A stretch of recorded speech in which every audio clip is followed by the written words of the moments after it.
नमस्कार, आप देख रहे हैं अलवर 24 न्यूज। शहीद स्मारक पर अनिश्चितकालीन सत्याग्रह जारी।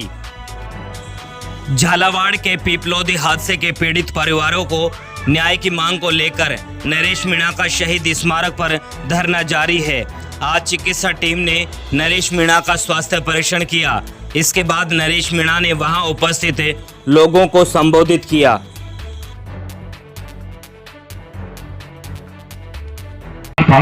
बाकी मैं जेल में था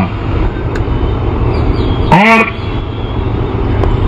आज के युग में सूचनाएं, जिस तरह का सोशल मीडिया का जमाना आया है, सूचनाएं सब लोगों के पास जाती है।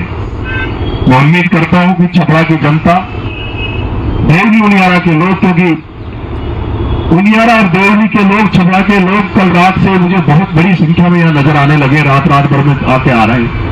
देवली उनियारा के लोग कल बहुत आए थे। मैंने उनको वापस भेजा कि भाई आप लोग कल और लोगों को भी लेके आना। मैं छपरा के लोगों से, देवली उनियारा के लोगों से आपके इस मंच के माध्यम से कहना चाहूंगा कि आपने जो आशाएं, उम्मीद नरेश से लगा रखी है, उन उम्मीदों पे खरा उतरने के लिए नरेश मीणा कुछ भी कर सकता है। छपरा के लोगों को, देवली उनियारा के लोगों को, आपको मरते दम तक निराश नरेश मीणा नहीं होने देगा। अभी हम लोग इन बच्चों की न्याय की लड़ाई में आए, लेकिन मैं जब जेल में था, मेरे भाइयों, मैं छपरा वासियों को, देवली वासियों को कहना चाहूंगा, मैं जब 8 महीने टॉप की जेल में था, तो पूरे राजस्थान से मुझे चाहने वाले लोगों ने मेरे लिए आंदोलन चलाया था। मध्य प्रदेश, उत्तर प्रदेश तक के लोगों ने हमें समर्थन दिया था। ऐसे में मेरा भी फर्ज बनता है, जब मध्य प्रदेश और यूपी तक के लोग हमसे कोई उम्मीद करके, आशा करके बैठे हैं। आज मैं इस धरने में देख रहा हूं, बहुत बड़ी संख्या में नागौर, सीकर, झुंझुनू, शेखावाटी, पूर्वी राजस्थान, डूंगरपुर, बांसवाड़ा से भी लोग हमारे पास हमारे इस आंदोलन में आ रहे हैं। मेरे पास कुछ नहीं है, लेकिन क्योंकि जिस उम्मीद और आशा के साथ लोग मेरे पर भरोसा करने के लिए तैयार हो रहे हैं, उस भरोसे पर खरा उतरने के लिए, उस विश्वास को लोगों के जहन में बनाए रखने के लिए ही मैं अनशन पे बैठा हूं।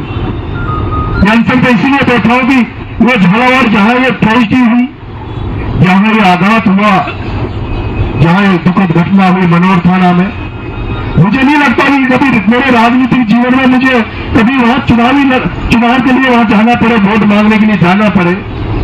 लेकिन मेरे भाइयों, अगर कभी डूंगरपुर, बांसवाड़ा में ऐसी घटना हो जाए, उदयपुर में घटना हो जाए, जोधपुर, इधर पश्चिमी राजस्थान में हो जाए, पूर्वी राजस्थान में हो जाए, क्योंकि अभी डोंगरी बांध गया, वहां भी मैं समर्थन देके आया हूं।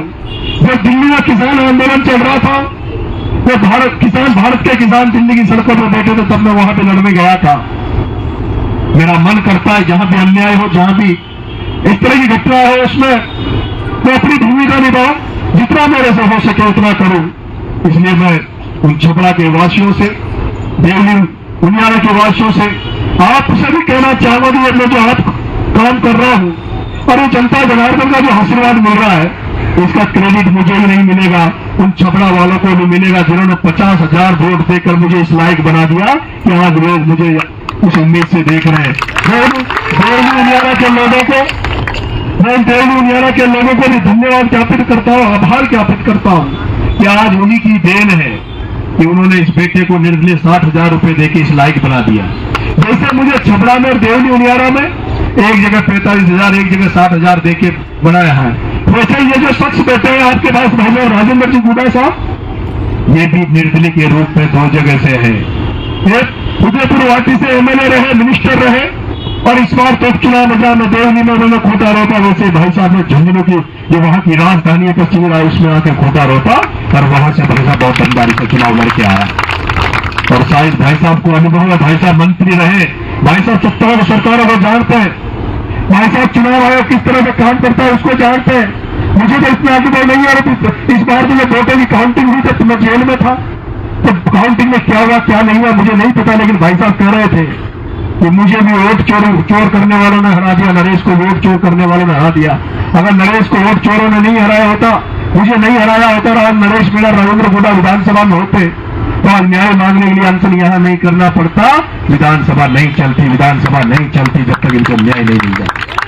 आज भाई साहब, इसलिए भाई साहब के भाई साहब के पास 2 विधानसभा है, भाई साहब के पास भी 2 विधानसभा ऐसी जहां से इन्होंने चुनाव लड़ा है, और जहां से आदमी चुनाव लड़ता है वहां भी हर दिन कार्यक्रम होते हैं।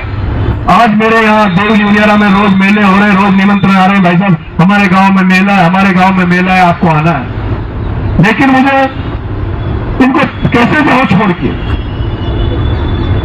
इस जगह बैठ के यहां से कैसे जाऊं? ऐसे में आज भाई साहब आज का दिन ये यहां सुबह 11 बजे आ जाते थे, आज लेट आए। अब मैं कहूंगा कि आदरणीय भाई साहब आपको हमारा जो मार्गदर्शक है इस आंदोलन का, हमारे इस आंदोलन के जो प्रेरणाता है, हमारे इस आंदोलन के मार्गदर्शक है वो आदरणीय बूढ़ा साहब है। अभी थानेदार जी भी आए थे सरकार की तरफ से, वो भाई साहब आपको बताएंगे।